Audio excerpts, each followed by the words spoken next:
Queridos irmãos, abramos nossas Bíblias em Marcos, capítulo 6. Evangelho de Marcos, capítulo 6.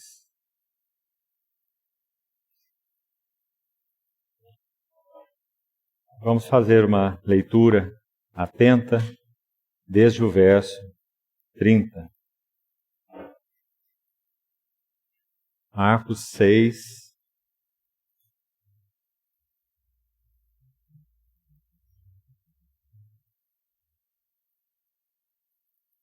verso 30.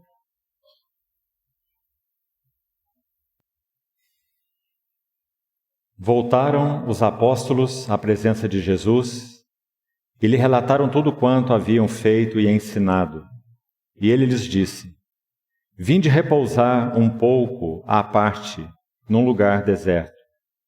Porque eles não tinham tempo nem para comer, visto serem numerosos os que iam e vinham. Então foram sós no barco para um lugar solitário. Muitos, porém, os viram partir e, reconhecendo-os, correram para lá, a pé, de todas as cidades, e chegaram antes deles. Ao desembarcar, viu Jesus uma grande multidão e compadeceu-se deles, porque eram como ovelhas que não têm pastor. E passou a ensinar-lhes muitas coisas. Em declinando a tarde, vieram os discípulos a Jesus e lhe disseram: É deserto este lugar e já avançada a hora. Despede-os para que, passando pelos campos ao redor e pelas aldeias, comprem para si o que comer. Porém ele lhes respondeu: Dai-lhes vós mesmos de comer. Disseram-lhe: Iremos comprar 200 denários de pão para lhes dar de comer? E ele lhes disse: Quantos pães tendes? Ide ver. E sabendo eles, responderam: 5 pães e 2 peixes. Então Jesus lhes ordenou que todos se assentassem em grupos sobre a relva verde. E o fizeram, repartindo-se em grupos de 100 em 100, de 50 em 50. Tomando ele os 5 pães e os 2 peixes, erguendo os olhos ao céu, os abençoou, e partindo os pães, deu-os aos discípulos para que os distribuíssem. E por todos repartiu também os 2 peixes. Todos comeram e se fartaram, e ainda recolheram 12 cestos cheios de pedaços de pão e de peixe. Os que comeram dos pães eram 5.000 homens. Logo a seguir, compeliu Jesus os seus discípulos a embarcar e passar adiante para o outro lado, a Betsaida, enquanto ele despedia a multidão. E tendo-os despedido, subiu ao monte para orar. Ao cair da tarde, estava o barco no meio do mar, e ele sozinho em terra. E vendo-os em dificuldade a remar, porque o vento lhes era contrário, por volta da 4ª vigília da noite, veio ter com eles, andando por sobre o mar, e queria tomar-lhes a dianteira. Eles, porém, vendo-o andar sobre o mar, pensaram tratar-se de um fantasma e gritaram, pois todos ficaram aterrados à vista dele. Mas logo lhes falou e disse: Tende bom ânimo, sou eu, não temais. E subiu para o barco para estar com eles, e o vento cessou. Ficaram entre si atônitos, porque não haviam compreendido o milagre dos pães. Antes, seu coração estava endurecido. Estando já na outra banda, chegaram à terra em Genezaré, onde aportaram. Saindo eles do barco, logo o povo reconheceu Jesus. E, percorrendo toda aquela região, traziam em leitos os enfermos, para onde ouviam que ele estava. Onde quer que ele entrasse nas aldeias, cidades ou campos, punham os enfermos nas praças, rogando-lhe que os deixasse tocar ao menos na orla de sua veste. E quantos a tocavam, saíam curados. Vamos orar.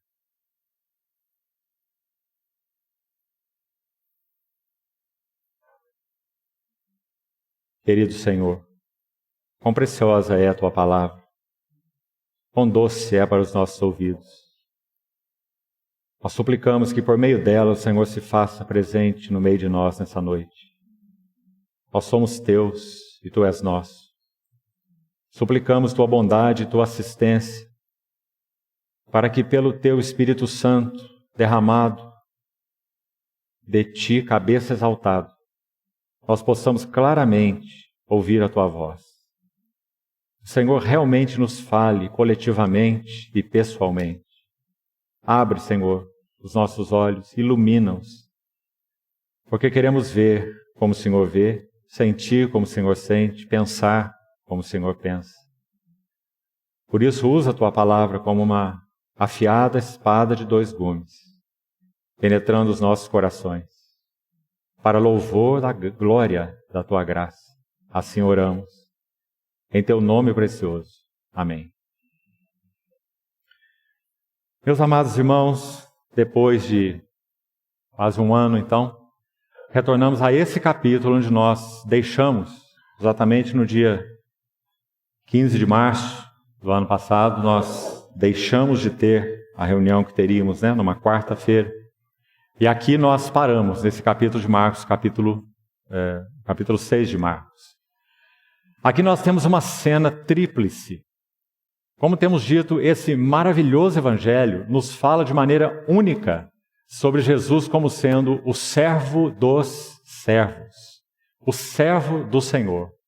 Aquele que hoje, estando no trono, ele não mudou e não perdeu o seu caráter para sempre de servo. Ele sempre é servo, sempre o será. Aquele que se humilhou, aquele que se esvaziou. Quando nós estudamos esse rico evangelho, nós temos impresso nele, pelo Espírito Santo, as principais características e marcas, tanto do servo do Senhor, como, obviamente, do serviço ao Senhor. Então, meus amados irmãos, há 2 linhas, preste atenção nisso, há 2 linhas que percorrem as Escrituras de capa a capa, de Gênesis a Apocalipse. Uma das linhas é a filiação. Quando Deus criou o homem, Ele criou com esse objetivo, que esse homem criado fosse seu filho, o que na verdade Adão nunca o foi, já que ele desobedeceu voluntariamente a Deus, então ele foi separado do ambiente de comunhão, chamado Jardim do Deleite, ou Éden, e recebeu em si mesmo, em todos os níveis, no seu espírito, na sua alma, no seu corpo, os resultados dessa desobediência, que todos nós, naturalmente falando, carregamos, ou carregávamos até hoje. Nosso Senhor, por sua graça, nos regenerou no nosso espírito. Nosso Senhor está fazendo um trabalho minucioso em nossas almas, que a Bíblia chama de santificação, ou de conformação à imagem de Cristo. Graças ao Senhor por essa obra maravilhosa, que Ele tão persistentemente faz em nós. E nós temos, morando em nós, uma absoluta convicção, que nos traz um peso de glória e uma alegria indizível, de que até mesmo este nosso corpo, a terceira parte desse nosso ser tripartido, espírito, alma, corpo, ele também foi redimido pelo nosso Senhor a tal ponto de que mesmo aqueles santos, aqueles que creram nele, não todos os homens, mas aqueles que creram nele e que partiram, eles serão, em primeiro lugar, antes que nós, os vivos, na vinda do Senhor, seremos arrebatados para o encontro com Ele, esses que partiram no Senhor serão despertados e receberão corpos incorruptíveis, com os quais eles verão ao Senhor face a face. Então, essa é a linha da filiação. É assim, essa obra que o Senhor começou, continua e completará em nossas vidas, certamente, porque o nosso Redentor assumiu sobre si essa tarefa e Ele a cumpriu de modo cabal, quando ofereceu-se na cruz do Calvário. Segunda linha, sacerdócio ou serviço. Então, filiação e sacerdócio ou serviço percorrem a Bíblia de Gênesis a Apocalipse. Isso é muito importante, para quando você lê a Bíblia, você se localizar. e ver como tudo nela, de alguma maneira, está falando desse trabalho redentor de Deus nos fazendo filhos, nos conformando à imagem do seu Filho, terminando essa obra no final. É assim que particularmente, não apenas ele, mas particularmente o último livro da Bíblia conclui, né? Eu lhe serei pai e ele me será filho, eis o tabernáculo de Deus com os homens, assim conclui o livro de Apocalipse. E também a linha do sacerdócio, ou do serviço. Os filhos mesmos foram chamados para serem servos.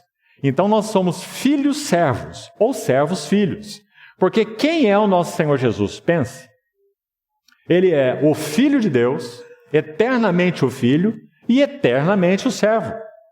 Você lembra que 2 versos centrais no livro de Hebreus, está no capítulo 5, Hebreus 5, versos 5 e 6, diz assim: Tu és meu filho, primeiro, e depois, tu és sacerdote para sempre, segundo a ordem de Melquisedeque.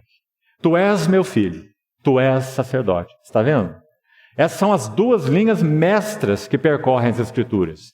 O filho servo nos fez filhos servos. Graças ao Senhor nós não somos apenas servos, porque nós poderíamos ser servos sem ser filhos, não é? Estritamente falando, todas as pessoas são servos. Até o inimigo é servo de Deus. Ele não pode fazer nada fora das permissões absolutas de Deus. Então, nesse sentido, é claro que ele também é servo. Mas ele nunca foi filho e ele nunca será filho. Mas nós somos servos filhos.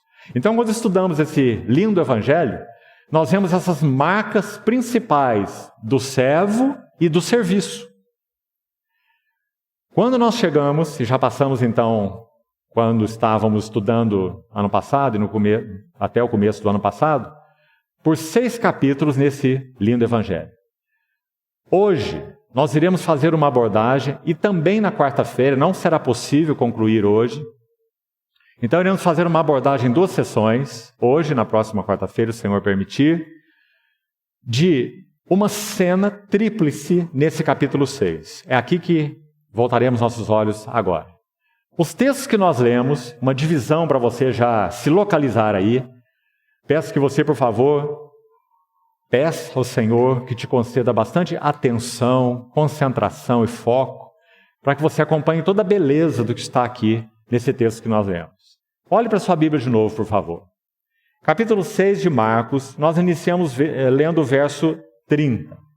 Até o verso 44, vá conferindo aí, nós temos uma primeira parte de uma cena tríplice. Vou chamá-la assim. A primeira parte é o quê? A multiplicação dos pães. Então essa é a primeira parte de uma cena tríplice. Por que nós a chamamos de cena tríplice? Porque, olha agora o verso 45. Veja, logo a seguir. Está vendo esse logo?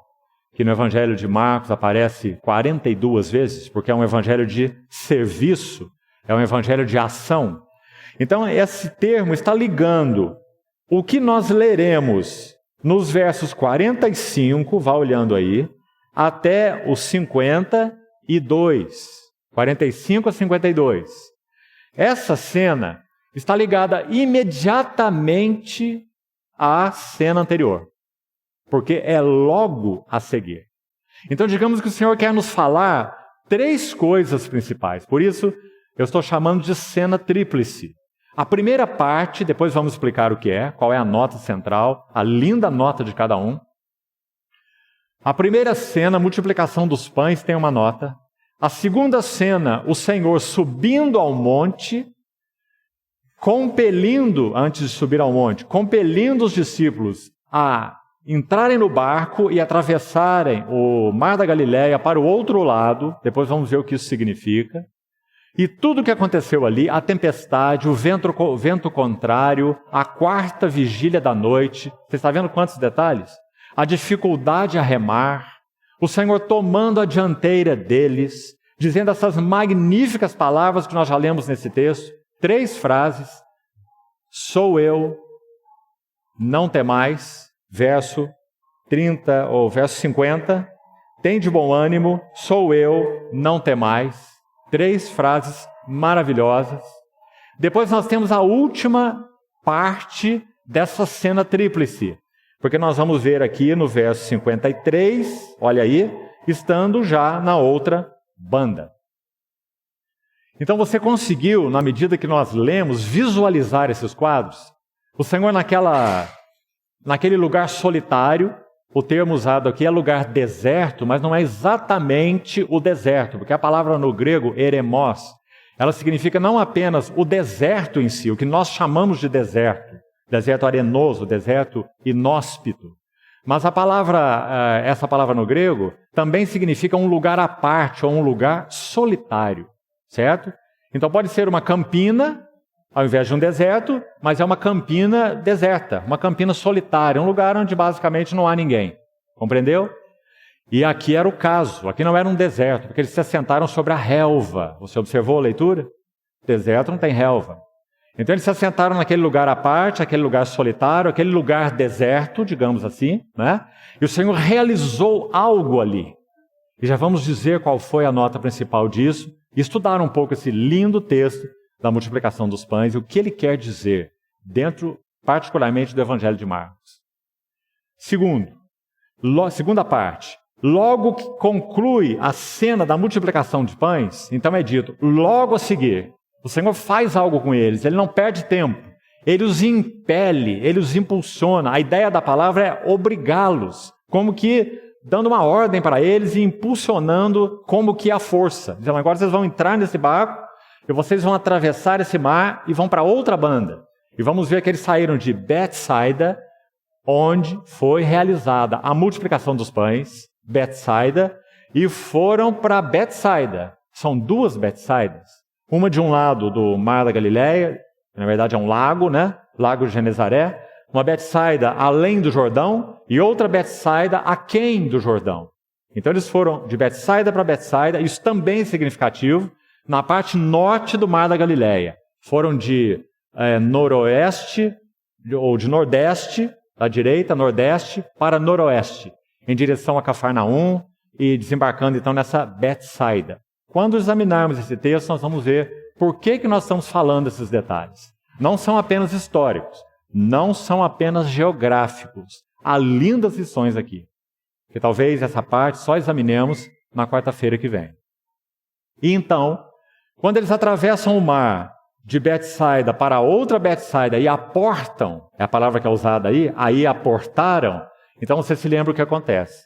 As pessoas de novo viram que Jesus estava ali, traziam quem eles encontravam das circunvizinhanças, que estava doente, possesso, traziam a ele, e então aqueles que até mesmo tocavam as orlas de suas vestes eram curados. Mentalize essas cenas, porque é exatamente o que nós lemos nas Escrituras. É importante que você faça isso. Agora eu vou te dar as notas, para você ver a beleza disso. Preste atenção. Há 3 temas na Bíblia, ou no Novo Testamento, melhor, no Novo Testamento, que constituem o cerne do Novo Testamento. E se você colocar cada uma dessas 3 palavras que vou te dar aqui, como cabeça de colunas, 3 colunas, com uma palavra-chave em cada coluna, você conseguirá colocar todos os versículos do Novo Testamento debaixo de uma dessas colunas. Você entendeu isso? Significa que todos os versículos do Novo Testamento tratam de um desses temas, e às vezes de mais de um no mesmo versículo. Entendeu? Quais são os temas? Número 1. Cristo. Claro. A pessoa de Cristo e a obra de Cristo. Pessoa e obra são inseparáveis. Então vamos chamar Cristo e a cruz. Pessoa e obra de Cristo. Cristo e a cruz. Na segunda coluna, a igreja. Cristo e a cruz. Primeira coluna. Segunda coluna, a igreja. Natureza da igreja, a vida da igreja, o serviço da igreja, o que a igreja é, o destino da igreja. Terceira coluna, o reino. Cristo e a cruz, primeiro grande tema. A igreja, segundo grande tema. E o reino, o segundo grande tema, o terceiro grande tema. Seja o reino que agora é, a igreja é o reino de Deus nessa terra, já é. Ou seja o reino que nós aguardamos, na vinda do rei. O reino que, segundo o livro de Isaías, encherá toda essa terra como as águas cobrem o mar. Toda a terra há de se encher do conhecimento da glória de Deus como as águas cobrem o mar. Isso significa que o rei virá a segunda vez. E ele implantará nesta terra o seu reino glorioso. E todo olho o verá. Louvado seja o Senhor. Então, Cristo e a cruz, repetindo, primeiro tema grande, a igreja, o segundo grande tema, e o reino, o terceiro grande tema. Agora, irmão, você percebe que nos textos que nós lemos, essas são as chaves. Multiplicação dos pães. Primeira parte da cena tríplice. É a multiplicação dos pães, verso 30 a 44. Qual é o tema da multiplicação dos pães? Nós já vamos começar a estudá-lo daqui a pouco. É Cristo e a cruz. Aí você poderia dizer, mas como? O Senhor está alimentando vidas, saciando os famintos. Depois de pregar, depois de ensinar, o que isso tem a ver com a cruz? Se você conhece bem essa cena, você sabe que ela tem tudo a ver com a cruz. O ensino dela não é outro, senão a cruz. Mas se você ainda não percebeu, com a ajuda do Senhor, vamos buscar ver isso juntos. Multiplicação dos pães é a cena da cruz, antecipada. Então, Cristo e a cruz. Está aí a primeira parte da cena tríplice. Multiplicação dos pães. Cristo e a cruz. Guarde isso. Logo a seguir, o que aconteceu? Jesus sobe ao monte, tendo compelido os discípulos a entrar no barco e atravessá-lo. Qual o tema dessa sessão? Que talvez hoje, só comecemos a estudá-la e vamos nos deter nela na próxima quarta-feira. O tema é a igreja e o intercessor. O intercessor está no monte e a igreja está no barco, na pessoa dos discípulos. Cena mais linda. Há um verso aqui, irmão, eu não vou te adiantar nada, não. O verso 48. Nós vamos estudar frase por frase. Porque é um verso magnífico, o verso 48. A igreja, tipificada pelos discípulos, está no barco, no meio da tempestade. E o intercessor está no monte. Então, a igreja e o intercessor. E a terceira cena, a terceira parte, da cena tríplice, versos 53 a 56. Apenas 4 versos. Nosso Senhor Jesus desceu com eles do barco, já falamos em Betsaida, e começaram a trazer para eles todas aquelas necessidades que eram resultado da queda, do pecado. E o que o Senhor Jesus fez? E curava, curava e curava. Você está vendo o que isso significa? Dentro das 3 colunas que nós colocamos aqui? O reino de Deus. Paulo diz assim, o reino de Deus não consiste em palavras, mas em poder. O reino de Deus que virá na pessoa do rei está representado nesses 4 versículos de maneira linda. Porque ele é aquele, já citamos outras vezes, em Apocalipse é dito assim, que quando ele vier, ele regerá, a palavra no original na verdade é apacentará, é cajado de um pastor, ele apacentará as nações com um cetro. E lá diz cetro de ferro, porque diz respeito à sua autoridade, mas ainda é um cetro. Então ele apacentará as nações com cetro de ferro, com aquela autoridade absoluta de único pastor. E então, irmãos, este mundo verá o que nunca viu desde que o homem foi criado. Como nós falamos em reuniões anteriores, alguns de nós sonham com isso e acordam sem fôlego. A vinda do Rei. Seu reino de justiça e paz. Quando nós não mais estaremos sujeitos a nada que seja debaixo da palavra maldição.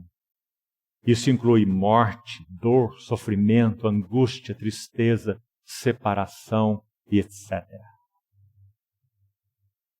Será dado um basta para todas essas coisas. E nunca mais haverá qualquer maldição. Esse é o reino de Deus. Nós hoje o experimentamos por causa da pessoa bendita do Espírito Santo que veio morar em nós. O reino de Deus não é comida nem bebida, mas justiça, paz e alegria no Espírito Santo. Romanos 14, 17. Não é isso que nós experimentamos?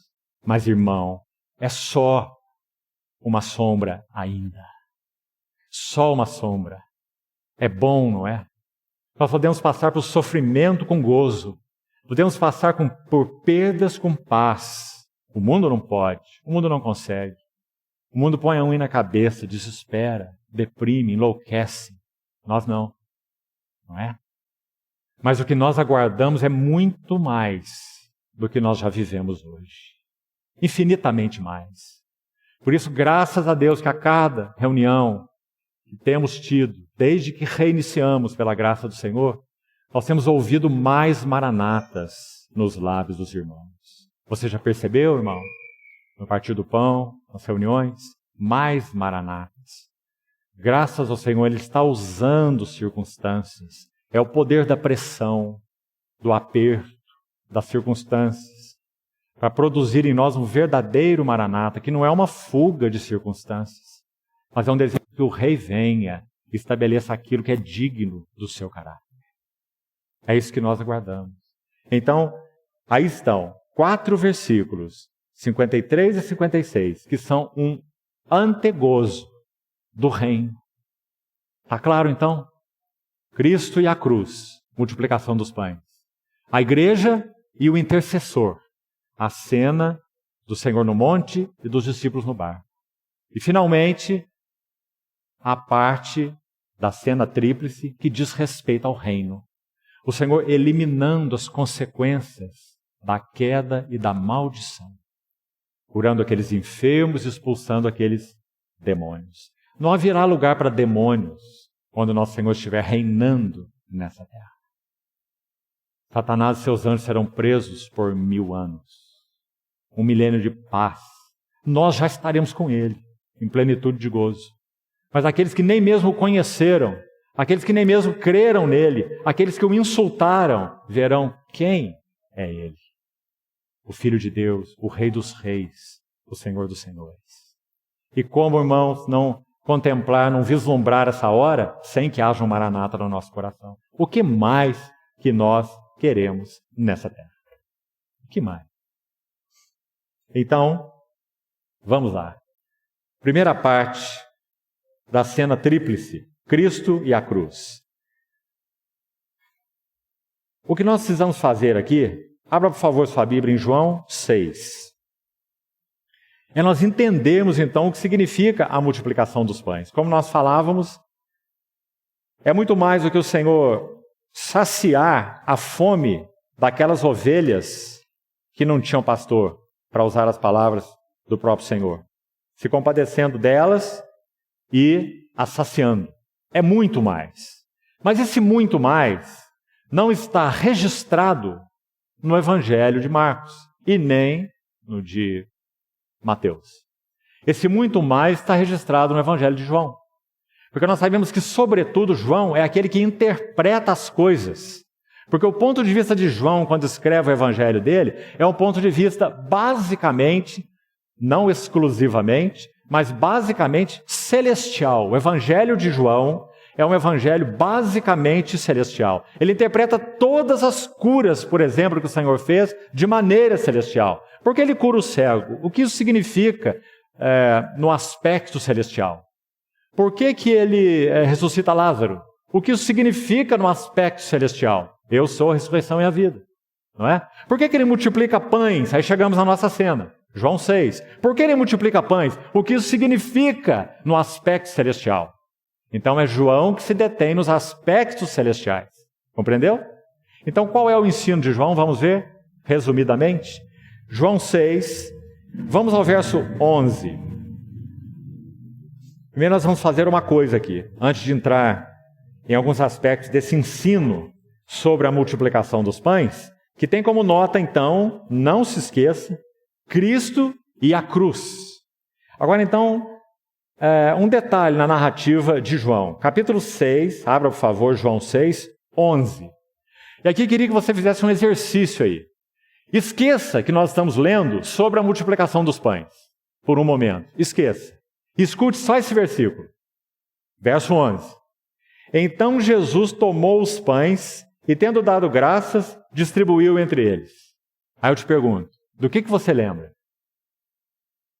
Não há como deixar de nos lembrar da última ceia. Quando o Senhor se reuniu com os discípulos, tomou o pão, disse: "Este é o meu corpo", partiu, distribuiu entre eles. Não é? E nós sabemos muito bem que aquela última Páscoa, ela sobretudo falava do significado dos sofrimentos do Senhor. Porque ele comeu Páscoa com os discípulos, escute bem, aliás, ele comeu 3 Páscoas, só o Evangelho de João registra as 3 Páscoas. Quando ele come essa última Páscoa, em 3 anos de ministério, 3 Páscoas, uma por ano. Quando ele come a terceira e última Páscoa, lá naquela noite, digamos aos pés da cruz já, ele faz algo. Ele separa um pão da Páscoa. Então o que ele está fazendo não é celebrando a Páscoa. É isso também, não é? Mas ele está mostrando que a Páscoa, ela vai se cumprir no reino de Deus, nele, obviamente. Porque ele é o Cordeiro Pascal. E a Páscoa fala tudo a respeito dele. Então, se o Cordeiro verdadeiro, eis o Cordeiro de Deus que tira o pecado do mundo, palavras de João Batista. Se o Cordeiro Pascal verdadeiro chegou, que significado tem a Páscoa, meu amado irmão? Nenhum. A Páscoa está cumprida, está acabada. No sentido de celebração, é claro, não é? Que sentido tem celebrarmos Páscoa hoje? Nenhum. Nós celebramos Páscoa todos os dias, porque o nosso Cordeiro da Páscoa está na presença do Deus eterno. E ele é a nossa Páscoa, nosso Cordeiro Pascal. Então ele toma aquele pão da Páscoa, separa aquele pão e faz algo novo, algo que não era feito na Páscoa. Ele vai dizer: isto é meu corpo. Isso não era feito na Páscoa, certo? A Páscoa era uma rememoração do livramento do cativeiro do Egito. Não é? Páscoa, passar por cima, é o que significa. Êxodo 13. Mas quando o Senhor separa aquele pão, toma e diz: isto. Ele não diz: isto é a Páscoa. Ele diz: isto é o meu corpo, que é oferecido por vós. Fazei isso em memória de mim. Tão claro, não é? Então veja, no verso 11 nós temos quase que as mesmas palavras. Porque o nosso Senhor Jesus quer mostrar exatamente isso. O significado da pessoa dele e o significado da obra dele para descedentar ou alimentar e descedentar os famintos e sedentos, né? Então está aí, João capítulo 6, verso 11. Agora, alguns detalhes sobre o ensino concernente à multiplicação dos pães. A cena está descrita aqui em João também, você está vendo aí, não é? Depois dessas coisas, atravessou Jesus o mar, seguiu numerosa multidão, verso 2 do capítulo 6, e descreve até o verso 15. Depois, no verso 22, quando Jesus já está do outro lado, ele vai dar o ensino referente à multiplicação dos pães. Então, João 6, a partir do verso 22. Vamos destacar alguns. Olha o verso 33.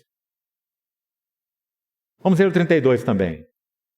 Replicou-lhes Jesus: em verdade vos digo, não foi Moisés quem vos deu o pão do céu. Está se referindo ao maná, quando saíram do Egito, é claro, né? E o Senhor os alimentou no deserto com maná. Aí ele vai dizer: o verdadeiro. Está vendo na sua Bíblia?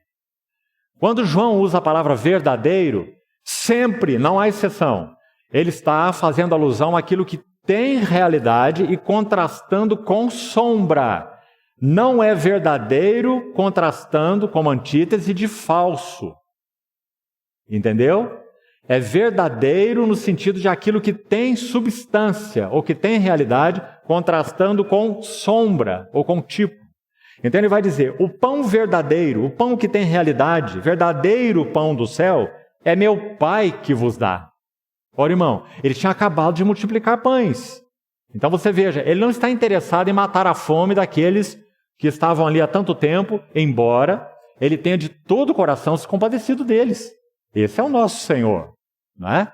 Suprindo a necessidade dos necessitados em todos os níveis, inclusive físico.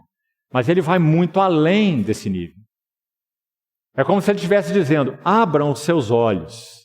Eu sou o verdadeiro pão, e somente comendo de mim é que vocês podem ser descedentados, satisfeitos, né? Então, o verdadeiro pão do céu é o meu Pai quem vos dá. Verso 33. Porque o pão de Deus, olha a expressão, ele tinha acabado de alimentar os famintos. E ele diz, o pão de Deus é o que desce do céu. Não é esse que vocês comeram. O pão de Deus é o que desce do céu e dá vida ao mundo. Vamos para o verso 51, para ficar totalmente claro. Vamos ver desde o 48. Eu sou. O Senhor repete essa palavra no Evangelho de João 7 vezes. Conectando, 7 vezes conectadas, ele fala mais de 7, mas usa 7 vezes conectadas a interpretação de um sinal que ele opera. Eu sou a luz do mundo, eu sou a ressurreição e a vida, eu sou a porta das ovelhas, eu sou o pão vivo, no caso aqui, né? Então ele vai dizer, eu sou o pão da vida, ou o pão vivo. Vossos pais comeram maná no deserto e morreram. Este é o pão que desce do céu, para que todo que dele comer não pereça. Eu sou o pão vivo que desceu do céu. Se alguém dele comer, viverá eternamente. E o pão que eu darei pela vida do mundo é a minha carne. Então agora está claro, irmão? Todo o ensino, o foco da cena da multiplicação dos pães é Cristo e a sua morte, ou Cristo e a sua cruz. Ele não realizou aquilo com outra finalidade. Então é muito importante nós vermos isso. Agora nós podemos voltar para o Evangelho de Marcos. Por favor, vamos fazer isso. Nós vamos ver mais detalhes, alguns mais, nessa cena. E procurar introduzir hoje apenas a próxima. Marcos capítulo 6, vamos lá, para o verso 31.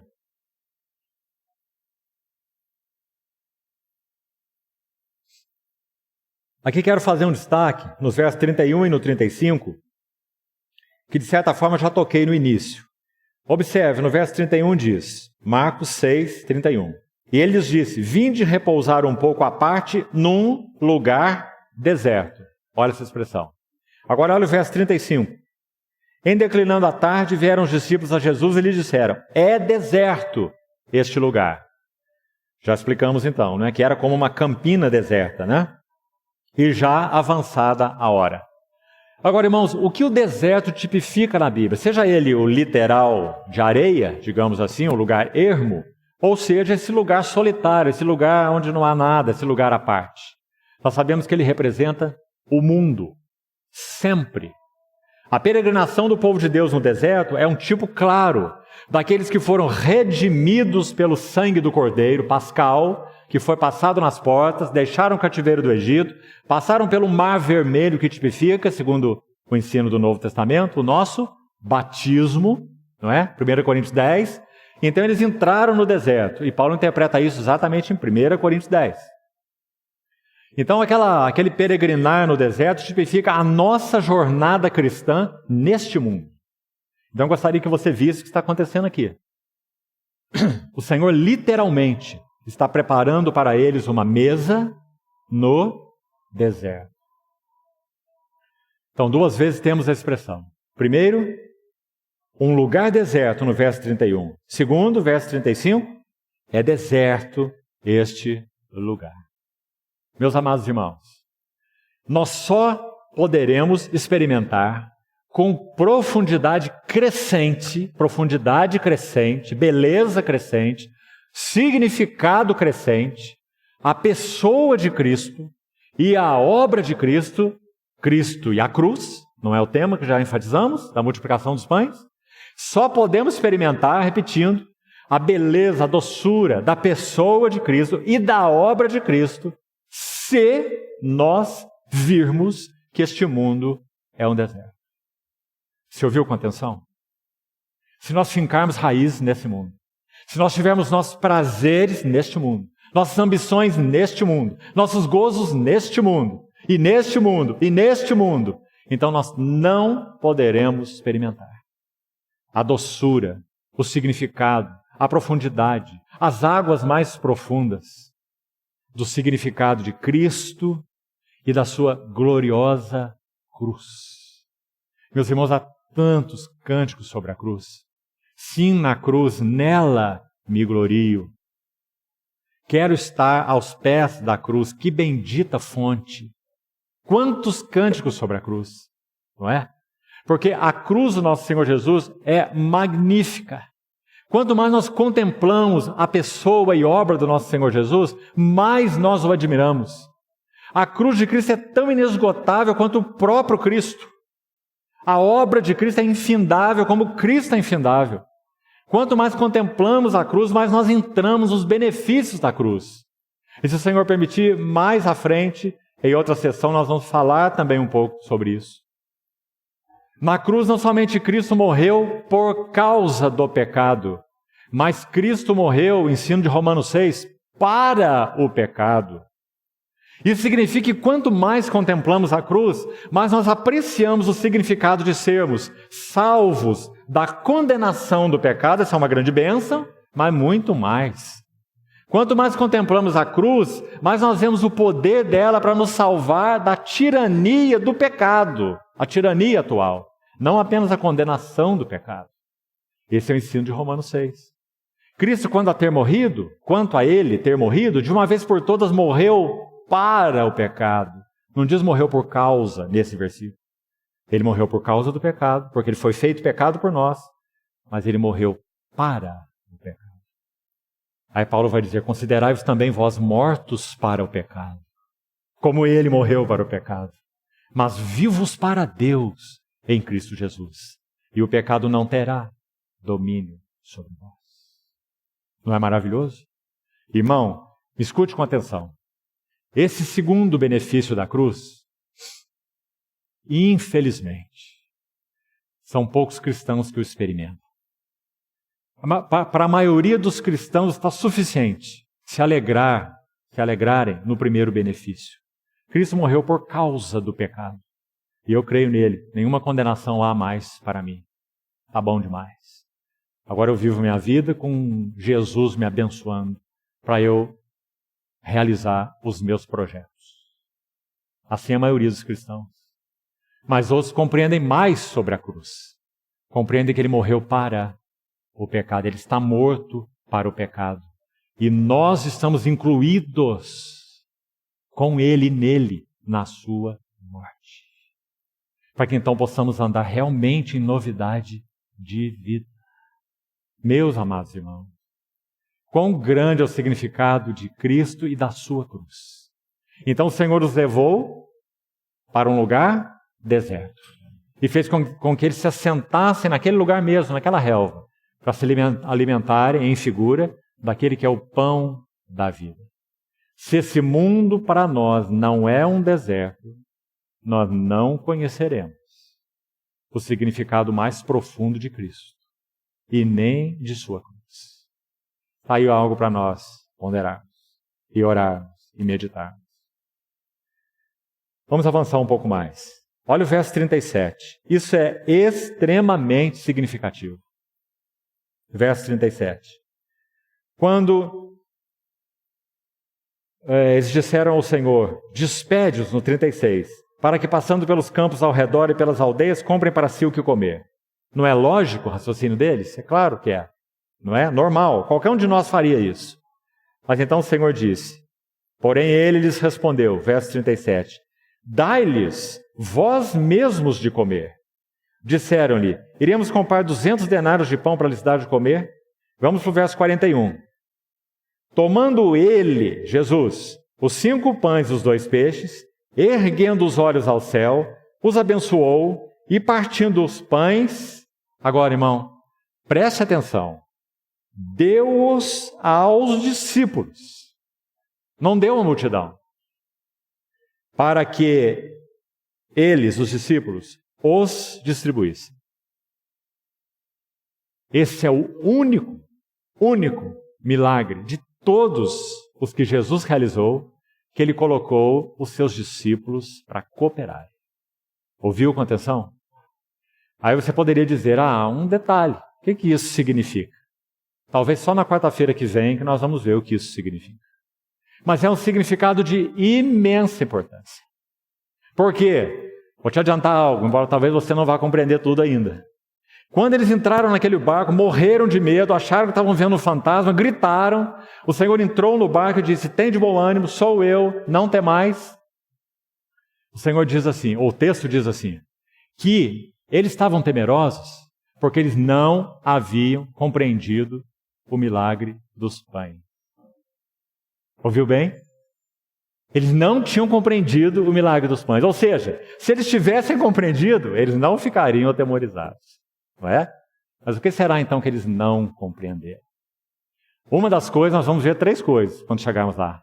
Uma delas está ligada a esse versículo que lemos. Quando o Senhor parte o pão, realizando esse milagre maravilhoso, e dá na mão dos discípulos, para que os discípulos sejam aí os intermediários em distribuir para a multidão, ele está dizendo algo tremendo. E nenhum outro milagre, quero enfatizar isso, por favor, me permita. Nenhum outro milagre o Senhor contou com a cooperação de nenhum dos seus discípulos. Ele o fez diretamente. Então aqui fica a pergunta: por que ele fez dos seus discípulos seus cooperadores nesse milagre? Porque ele queria ensiná-los. O que eles precisavam ver, entender, para que no seu coração não houvesse mais nenhum temor. Eles ficaram atemorizados, porque não compreenderam o milagre dos pães. Que lindo, irmão. Estou deixando você com água na boca, eu acho, né? Vamos seguir. Então o verso 41 conclui assim: ele deu aos discípulos para que eles os distribuíssem. E por todos repartiu também os 2 peixes. Dai-lhes vós mesmos de comer. Aqui então nós concluímos o que julgo importante para essa ocasião sobre o tema, ou a primeira parte da cena tríplice, a multiplicação dos pães. Que o Senhor nos ajude, todos nós, a tomarmos essas notas, guardarmos no nosso coração, orarmos sobre elas, Cristo e a cruz. O pão vivo que desceu do céu, comendo-o num deserto, experimentando mais profundidade de quem é Cristo, mais profundidade de quem é cruz, do que é a cruz, e os seus benefícios, em um ambiente de deserto, solitário. Assim que a vida cristã cresce. Por isso, meus amados irmãos, nós também temos orado. Não só nas reuniões maiores, como nas reuniões de oração específicas, que o Senhor, por sua graça, continue a gentilmente, mas poderosamente, as 2 coisas, secar as nossas raízes dessa terra. Nós estamos em uma cena amaldiçoada, em meio dela. Por isso nosso Senhor diz: erguei as vossas cabeças para o alto, vossa redenção se aproxima. Essa cena amaldiçoada não será melhorada até que venha o Senhor. Pelo contrário, nós entraremos na mais alta noite. 1ª vigília, 2ª vigília da noite, 3ª vigília da noite. E onde que os discípulos estavam quando o Senhor foi encontrá-los? Em qual vigília? Você ouviu o texto? 4ª vigília da noite. Sabe o que acontece na 4ª vigília da noite? É a hora em que aparece a brilhante estrela da manhã. Ali o Senhor foi encontrá-los. Porque Ele é a brilhante estrela da manhã. E o que Ele tinha para dizer para eles?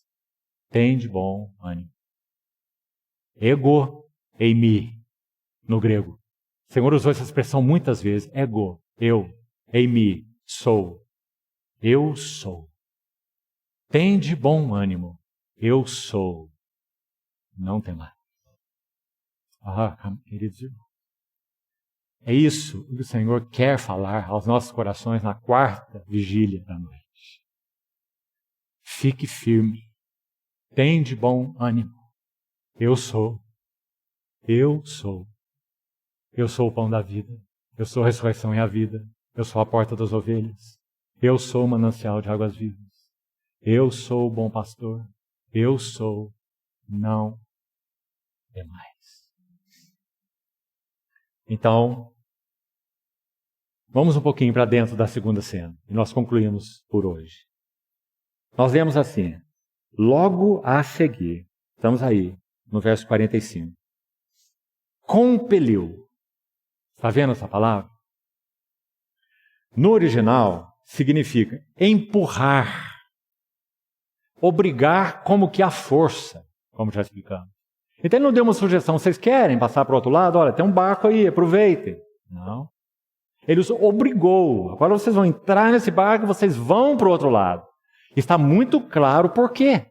Nosso Senhor Jesus vai traçar na soberania dele, ele sendo quem é, ele vai traçar uma cena que nós já demos o nome para ela. A igreja e o intercessor.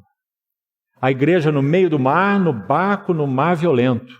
E o intercessor no monte, de olho na trajetória do barco. Porque no momento correto, no momento do raiar da estrela da manhã, como falamos, então ele desce do monte. Depois de ter orado por 3 vigílias. Ele desce do monte na 4ª vigília e vai encontrá-los no meio do mar para dizer aquelas palavras. Então, por isso ele os compeliu a passar. Então, meus amados irmãos, que admiráveis são as Escrituras. O Senhor está deixando para nós uma cena que é nossa. A igreja no mar revoltoso. Sabe como João descreve essa cena? É descrita em vários evangelhos. João diz assim, o barco estava sendo batido por um vento rijo. É a palavra que João usa. Sabe o que ele está dizendo? Você já enfrentou um vento rijo? Uma vez nós estávamos no Chile, numa ilha que tem lá, ilha de Chiloé. Raquel ainda estava conosco, minha filha. Mas era uma adolescentezinha, né? Os irmãos que a conhecem, imaginam que ela devia pesar 38 quilos, né? Então a Raquel estava conosco naquela ilha e veio um vento rijo. Irmãos, literalmente, ela não conseguia se equilibrar. Se nós não a segurássemos, ela ia voar. Ela não dava conta do vento. Nós tínhamos que agarrá-la, que segurá-la, para ela ter estabilidade. Ela não conseguia andar como se estivesse bêbada. O vento rijo. Essa é a palavra que João usa quando ele descreve essa cena. O barco era batido como que por uma parede de vento. E eles remavam e remavam e remavam e não saíam do lugar. Por isso eu disse para os irmãos que o verso 48, quando chegarmos lá e estudarmos, nós vamos ver a maravilha desse verso. Eles estavam despendendo tanto esforço, mas não conseguiam progredir. Será que isso pode, de alguma maneira, falar conosco na nossa jornada cristã? Será? Creio que sim, amados irmãos. Vivemos tempos tão difíceis, tão desafiadores. Parece que para fazermos um pequeno progresso espiritual é a tanto custo, porque os apelos são tão grandes, as oportunidades, as tentações para concessões aqui e concessões ali, internas no coração ou externas. Ah, não tem problema, essa amizade não tem problema, aquele boteco não tem problema, aquele programa de televisão não tem problema, aquela revista não tem problema, aquele amigo, não é? Aquela conversa não tem problema, não é? Quanto nós somos assediados, pressionados, tentados, não é? E aí está o Senhor traçando uma cena para mostrar a história da igreja. Sabe, irmão, que cena bendita é essa? Graças a Deus, eles não puderam atingir o outro lado da margem remando por si mesmos. Graças a Deus. Para que fique muito claro para a igreja que é necessário que nós ouçamos aquelas palavras do Senhor e que aprendamos princípios que estão colocados no verso 48, que vamos estudar frase por frase na semana que vem, então, como falamos. Então, vamos lá. Mais 2 versos, paramos por aqui. Compeliu Jesus seus discípulos a embarcar. Que maravilhosa atitude, para nos dar um quadro precioso. Embarcar e passar adiante, para o outro lado, a Betsaida. Está vendo? Então eles iam para onde? Para Betsaida. Estavam saindo de onde? De Betsaida. Como já explicamos. Enquanto ele despedia a multidão, o Senhor os impeliu a começar a jornada. Nós podemos, explorando a figura, considerar isso no início da nossa jornada cristã com o Senhor. O Senhor os coloca no barco, Ele deu a ordem, vocês vão para o outro lado, e em outras palavras Ele está dizendo, eu encontrarei vocês lá, porque na narrativa de outro evangelista, ele diz que que eles iriam adiante dele. Então, se eles iriam adiante dele, é claro que ele também estaria lá com eles. Senão, ele não diria adiante dele e ele não iria, não é? Então, eles tinham a palavra do Senhor de que eles iriam adiante dele. Certamente iriam, de alguma maneira, encontrá-lo lá mais cedo ou mais tarde. Mas você sabe que eles não chegaram lá sem o Senhor. Eles não chegaram lá sem que tudo isso ocorresse, né? Então, depois da revelação que foi dada na multiplicação dos pães, quem é Cristo e qual o significado da sua obra, então a jornada começa. Sem compreender quem é Cristo por revelação do Espírito Santo, quem sabe, irmão, os que foram aqui especialmente criados em lar cristão, seja ele católico ou evangélico, têm ouvido sobre Cristo, não é? Mas o que isso pode significar para eles? Às vezes nada, não é?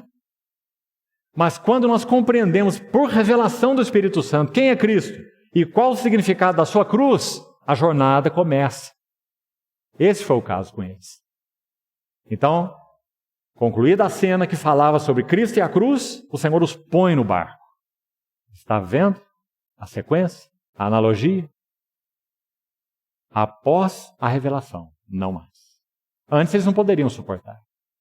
Então, deixa aí esse texto marcado, nós já voltamos a ele, Marcos 6, não saia daí.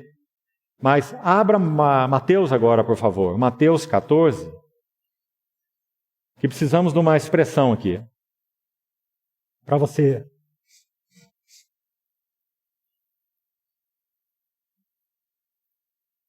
Mateus 14, é o verso 22.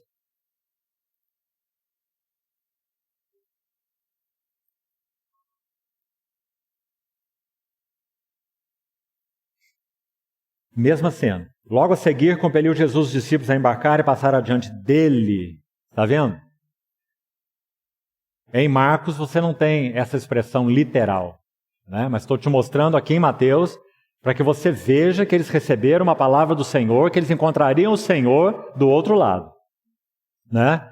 Porque o Senhor disse passar adiante dele para o outro lado, enquanto ele despedia as multidões. Então, um detalhe importante a mais aí. Mais uma coisa. Nós já explicamos que eles saíram de Betsaida e que eles estavam indo para Betsaida. Agora, continue com Marcos marcado aí e abra João, por favor, mais uma vez. João 6. O mesmo relato em João 6. Então está lá. Nós já lemos aí um pouco. A cena da multiplicação dos pães. João 6, verso 15. Nós estamos nesse ponto aí, quando Jesus compele os discípulos a embarcar. É aí que nós estamos. Então, sabendo, pois, Jesus que estavam para vir, quem? A multidão. Eles estavam para vir com o intuito de arrebatá-lo para o proclamarem rei. Eles queriam proclamar o rei por quê? Porque a barriguinha deles estava cheia. Quem não quer um rei que enche a barriga? Né? Deles, em qualquer momento de necessidade. Foi isso que o Senhor disse aqui em João capítulo 6. Vocês me seguem porque comeram o pão e se fartaram. Está aqui em João mesmo. João 6, verso 26, se você quiser conferir, 26, 27. Mas então, é dito que a multidão queria arrebatá-lo para o proclamar rei. Preste atenção. E o que ele fez? Retirou-se novamente sozinho para o monte. É aí que nós vamos começar na próxima semana, nessa cena. Porque nosso Senhor não veio, estritamente falando, para ser empossado como rei. Embora ele seja rei, o rei segundo Deus. Mas ele não veio para ser entronizado como rei. Ele veio como sacerdote. Então, ao invés de aceitar esse intuito do povo de proclamá-lo rei, ele, como sacerdote que é, os despede e se retira para o monte, onde ele assume a posição de intercessor daqueles que estavam no barco, tipo da igreja, como já falamos. A igreja e o intercessor. Rei, agora não. Sacerdote, sim. mais um detalhe. Aí mesmo em João 6, vamos para o próximo verso, 16. Ao descambar o dia, seus discípulos desceram para o mar. Palavras de João, do mesmo relato que nós temos lá em Marcos, né? E tomando um barco, passaram para o outro lado. Olha aqui, rumo a Cafarnaum. Eles desembarcam em Betsaida, mas o destino era Cafarnaum. Você compreendeu? Aqui, só para ganharmos tempo, aliás, nosso tempo já se foi. Mas se você se lembra dos detalhes do Evangelho de Marcos, a casa de quem ficava em Cafarnaum? Você se lembra de quem? Pedro. Lembra-se? Casa de Simão Pedro. Que é descrita no Evangelho de Marcos como sendo também a, entre aspas, casa de Jesus. Você se lembra? A casa de Pedro, não é? A sogra dele, inclusive, mora lá com ele, a que Jesus curou. Mas o Evangelho de Marcos, por 2 vezes, cita assim: e ocorreu da multidão tomar conhecimento de que Jesus estava em casa. Jesus estava em casa, mas Jesus não tinha casa. Que casa é essa? Era a casa de Pedro em Cafarnaum. E me lembro que quando compartilhamos isso, nós fizemos essa pergunta para nós, né? Será que a nossa casa também pode ser chamada de casa dele? Será? Será que tudo que tem nela, tudo que entra nela, tudo que sai dela é de acordo com ele? A casa de Pedro era a casa de Jesus. Que lindo, não é? Então é dito aqui em João que eles estavam rumando para Cafarnaum. Saíram de Betsaida, foram até Betsaida, a cena da igreja, com o intercessor no monte, desceram em Betsaida para ir para Cafarnaum, para casa. Casa de Pedro, casa de Jesus, para que eles descansassem. Agora, o que significa Cafarnaum em grego? Vila de descanso. Vila de descanso. Ah, meus amados irmãos, onde irá terminar essa cena? O reino e o descanso. Cafarnaum. O que nós aguardamos com a vinda do rei? Essa Cafarnaum celestial. A vila de nosso perfeito descanso. Para lá eles estavam rumando. Aí está o nosso coração. É para lá que nós vamos. E nós temos a certeza que nós chegaremos lá. Primeiro, porque também ela é a casa de Jesus. Primeiro. Segundo, Ele está no barco conosco. Tem de bom ânimo. Eu sou, não temais. E para concluir então, versículo 46. Terminamos. Marcos 6, 46. 46 e 47, né? Falamos. E voltamos no 48, semana que vem. Tendo-os despedido, subiu ao monte para orar. Quando? Ao cair da tarde. Estava o barco no meio do mar. Então, se o Senhor despede a multidão, coloca os discípulos no barco, então é claro que ele subiu no monte no cair da tarde. Claro, né? Então, ao cair da tarde, estava o barco no meio do mar e ele sozinho em terra. Irmãos, essa cena, então, como temos dito, é tão preciosa. Porque quando nosso Senhor Jesus parte para o monte, segundo o ensino de outras passagens do Novo Testamento, quando o Senhor parte deste mundo, o que esse mundo experimenta são trevas.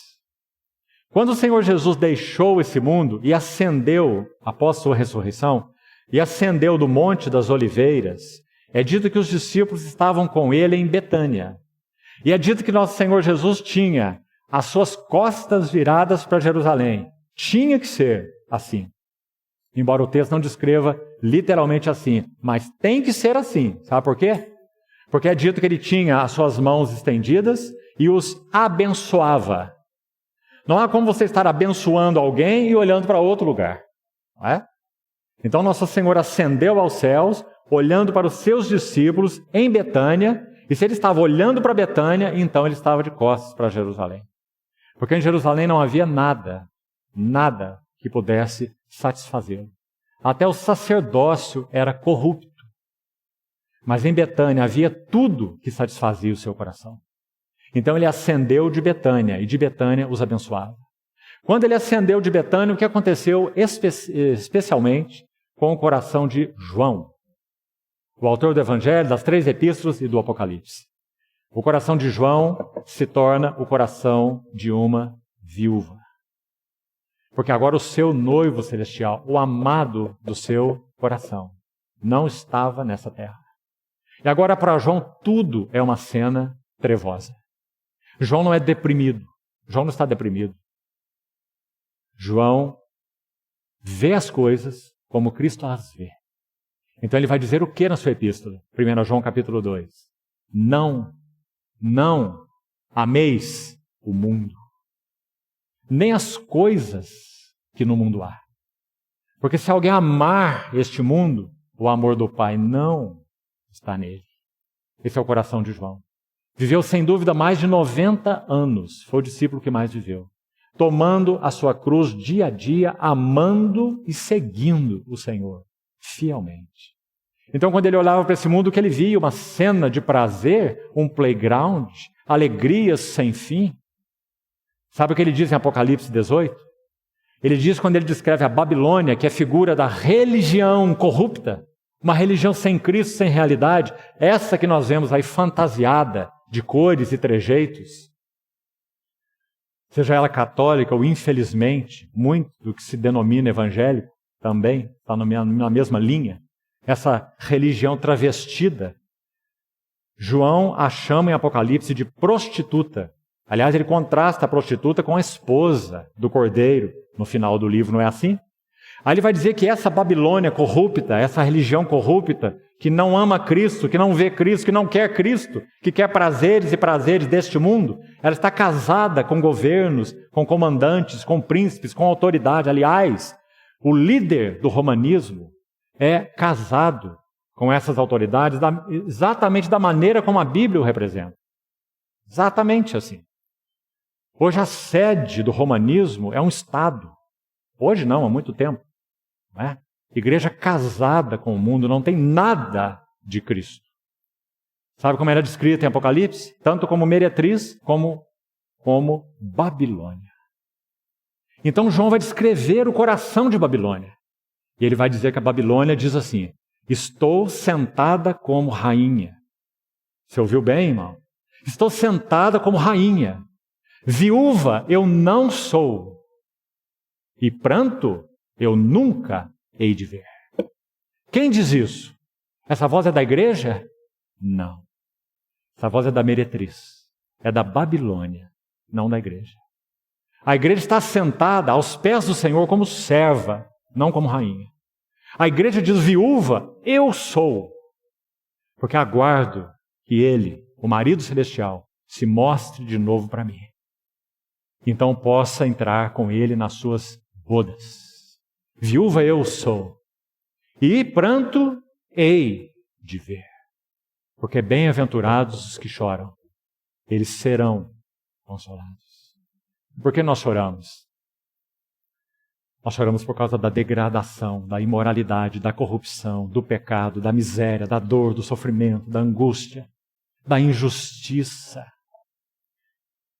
Não é, meu amado irmão? Bem-aventurados são os que choram, eles serão consolados. São as palavras do nosso Senhor. Então, quando nós olhamos para essa cena linda, aí está ele. O intercessor sobe no monte, coloca a igreja no barco, seus discípulos, ao cair da tarde.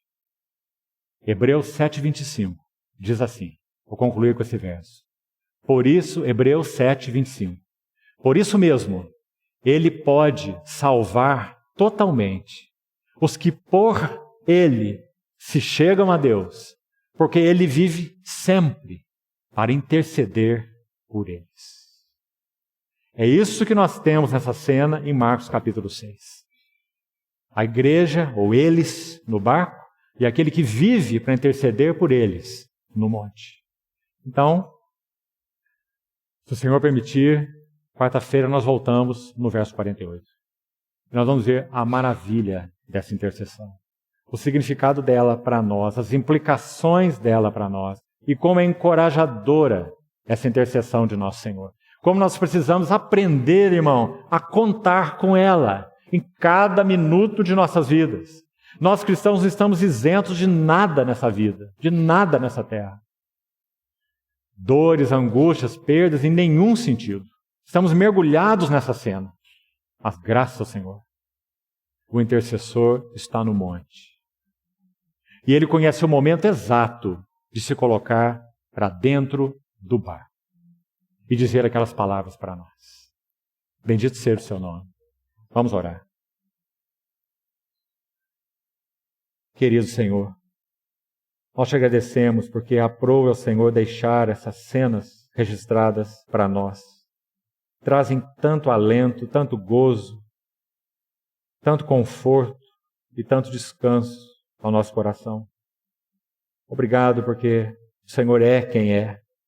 Queremos ouvir, Senhor, em cada minuto de nossas vidas essa voz. Tende bom ânimo. Eu sou, não temais. Obrigado, Senhor, porque mesmo estando nessa cena, nós temos o Senhor no trono, como aquele que vive para interceder por nós. Queremos nos achegar a esse trono da graça, para recebermos da Tua misericórdia e da Tua graça para socorro em ocasião oportuna.